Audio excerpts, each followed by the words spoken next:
Ladies and gentlemen, welcome back. It's 2020-24, and musical people continue their journey into the rock and roll genre with our new reviews for 2024. Welcome to my panel, to William, to Trish, to Dave, and to Simon. Welcome.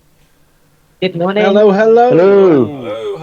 Right, okay. Who have we got today? Well, first of all, let's do some homekeeping. Please like and subscribe to our channel if you like what you hear.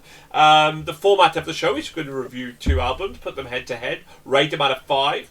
And if they get into they get an average of 4, they get into our Hall of Fame, and who knows, maybe into our Album of the Year show, which we recently had. Thank you very much to everybody for listening to that. We nearly had 1,000 views, which was amazing. So who have we got today then? Well, we have Beggar, 6'6", and their album Beggar's Hill, and Valentino Francavilla and his album Midnight Dreams.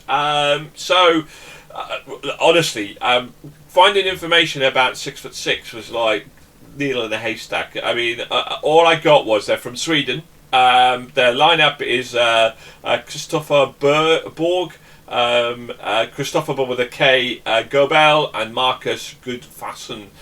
Guitars, vocals and guitars, and bass drum as well. So 6'6". I suppose we really should start with the shortest person and the opposite to 6'6". So our little 5'6" pocket dynamite. Trish, what did you think of this? I'm actually 5'1". Yeah, but it did, 1 didn't rhyme with 6, so I went for 5'6" instead. You know. Oh, okay, thanks. Right, so. Again, this is another album where I felt a different track should be the opening. I really love Tears, and it would have definitely drawn you in more than Raise the Dead personally for me. But hey, it was second on the album and then grabbed my attention. The album flowed well, but without anything standing out from me after Tears until we got to Heat in the Coats, the penultimate. The way they started it, not on a high, which is a shame. That being said, it's a good solid offering of a rock album, but it just lacks fluidity, and that's something special for me to be set on my playlist. Dave, Beggar's Hill. I actually loved this. I thought the vocals were strong and very in keeping with the style throughout. Musically, it kept me interested throughout. I really liked some of the acoustic work when that come in, mixed with the sort of heavier guitars. I really enjoyed it. Analog Man and Tears standout track. The intro to Tears is just brilliant. Definitely added this to my Spotify playlist library. This is definitely one that I'll be listening to for a while, I think. William, was any faith restored, or did we continue with your rehabilitation? This man's vocals upset me. Oh, I don't know what it was. It really grated on me, especially in the 3 Templar themed songs in it. His voice just really got to me.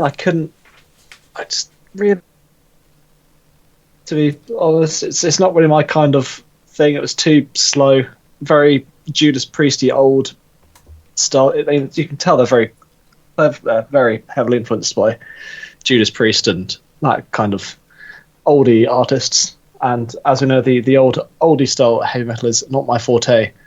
Write songs about cooler knightly orders. The Templars weren't great. There's much cooler ones out there. Be original. No. Knights Templar are boring, man. Everyone writes songs about the Knights Templar. Write about the Knights Hospitaller, the Teutonic Order. Way cooler themes. Unless you're Polish, then you don't like the Knights, the Teutonic Order.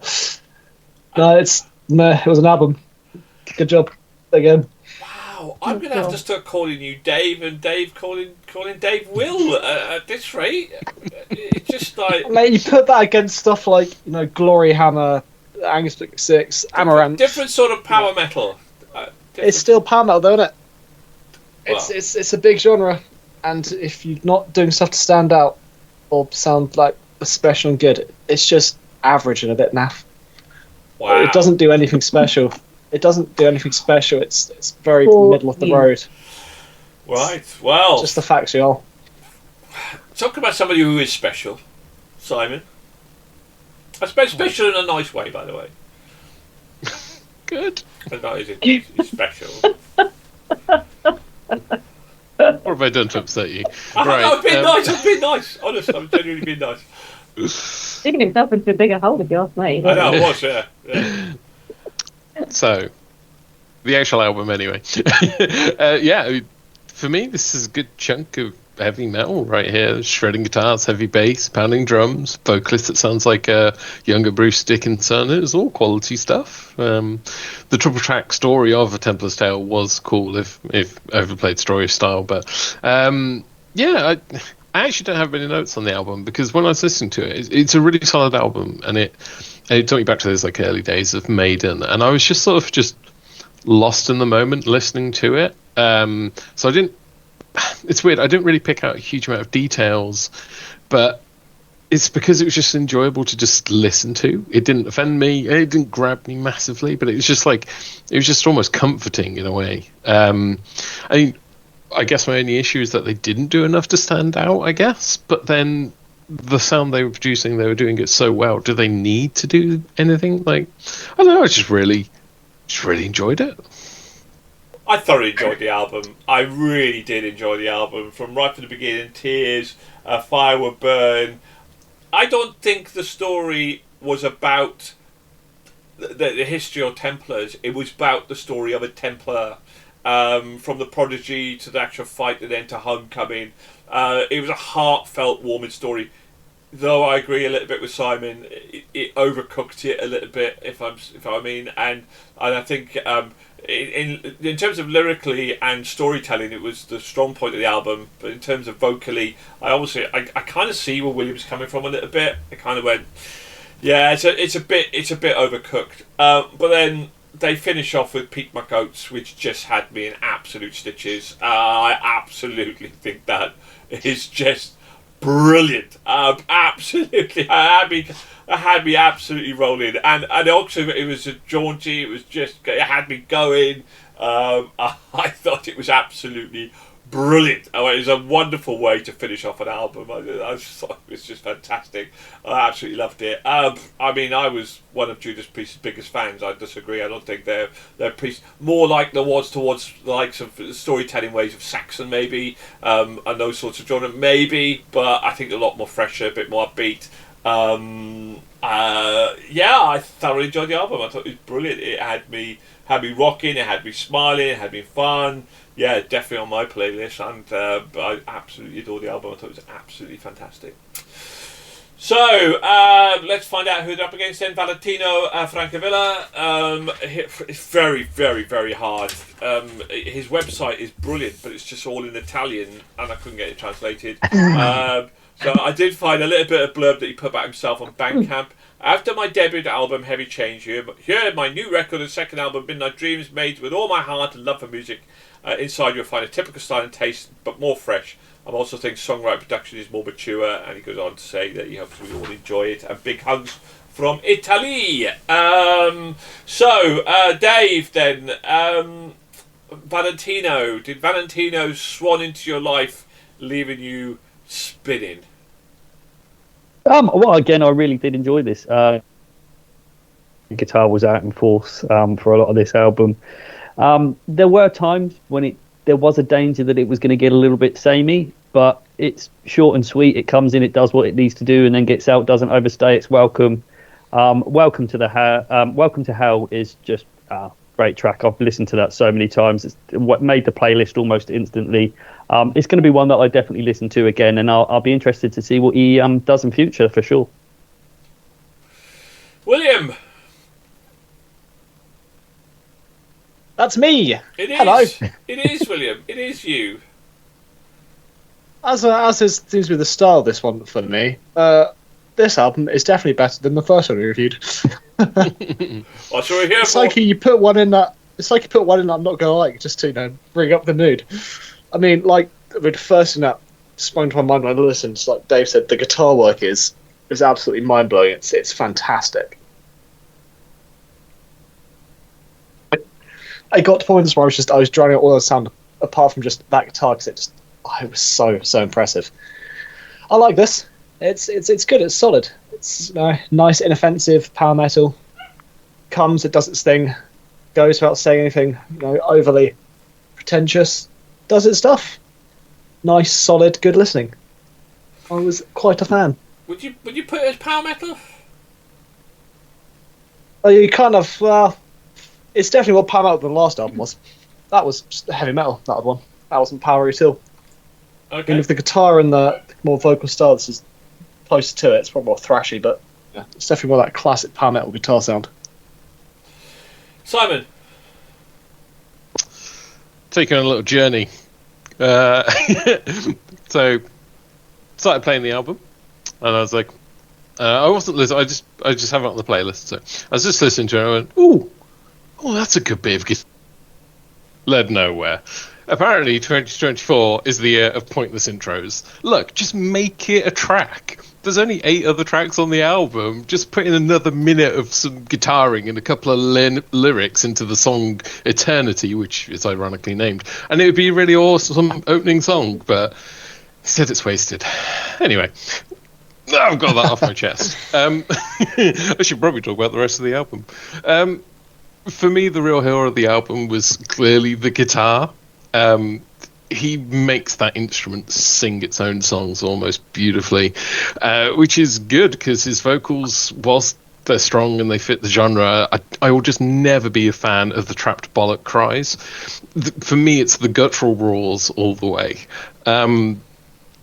So the songs as well, I feel like the songs could have done with being tied into the drums a little bit more as well. I'm not musically talented enough to explain what I'm thinking, but it just feels like I kind of get was the point because it's supposed to be almost like a solo work, I guess. But yeah, it would have been nice to have a little bit of cohesion on there. But overall, I really did enjoy it. He absolutely shredded face on some of those tracks, and I do hope Valentino produces more, maybe with just with a bit more of a connection with the rest of the band.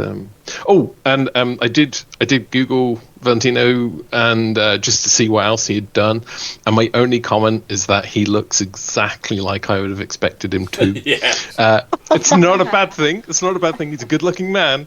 I just think it's funny that my mental image of him was spot on. Yeah, absolutely. I agree with that one. It very stereotypical look, but yeah. Talking about not stereotypical look, because she transcends the very beauty of a stereotypical person. Lady, rock chick, Trish. Hello. Okay, so I had no idea what to expect where this album was concerned. At some albums you can gauge by the name of the band, the album title and the cover. And sometimes we don't always get what we expect to our perception of the above. I did feel the opening track, Eternity, could have easily been missed off as it didn't give anything to the album. Fireland would have been a much better than the starting block, as it's straight in there with heavy rock, pulsating drums and weighted guitars. Healing My Wings is a belter song and really projects the lead vocals. This album did seem to go quite quickly, and then I realised I was at the end of it. I think this is because the songs blended into one another rather than each one having a different identity, I guess, for me. So it was just on in the background. Standout track for me was Healing Room, but not enough for me to download the album to my playlist. But that being said, it's a good solid upgrade. My cliff notes are cool guitar, but I've forgotten it. I've forgotten the album. It's not something I constantly went back to that I wanted to listen again. It was just solid. I mean, it just didn't really go anywhere for me. I agree there was some really cool guitarists, but I'm also not a fan of the gut wrenching, bollock grabbing, high screamer vocals. Just like I've heard it all before. and there's just nothing new there really, and 1,000 bands are trying to do the same, and I think it's like, I suppose when you look at screamo, when we say, well, it's got to be in the right place at the right time, not a constant reminder of how amazing you can screech. So it was just okay. It was just an okay, solid album with some. Well, you're right. I mean, the standout aspect of it is his guitar play. He's phenomenal. But for me, it just didn't carry the album enough to make it something worthwhile keeping going back into listening to. So, so let's find out, shall we? This could be a battle, which is what the show's all about. Is a battle. Let's find out, shall we? Baker's Hill, 6'6". Trish. 3. William. 1.5. 1.5. Oh, you are in the power metal wilderness, aren't you? We need to. But nothing. It wasn't power metal, so it's fun. Well, we'll agree to disagree on that, my friend. No, Dave. Well, this is becoming a repeating pattern for me of these being fairly wasted, but I'm going to give it a 5. Wowzers! Fantastic. Wow. Well done, mate. All of my 5s are wasted. It's always I give an album a 5, and everyone else is like, whatever. Oh, But me and Simon haven't voted yet, mate. Simon. Yeah, no, absolutely. Yeah, no, sorry, 3.5. Oh. Dom, give it a 3. Mate, I'm not far off. I give it a 4.5. I absolutely loved this album. I mean, it was only because of the Templars droning on a little bit that I didn't give it a 5. But other than that, I absolutely loved this album. And in fact, for a while it was on a 5. Okay, so we're looking at God's sake, can't count here. 7.5. 8, 9, 14, 17.5, 20.5. So it's still a really good solid score. Didn't quite make the Hall of Fame. Right, Valentino, Trish. 3. And what would you buy? 6'6". William. It's 3 as well. Why not? Dave. 4. Simon. 3. Dom, give it a 3.3. I also give it a 3. So quite Give it 3.3. 3.3. No, Dom give it a 3.5. I give it a 3.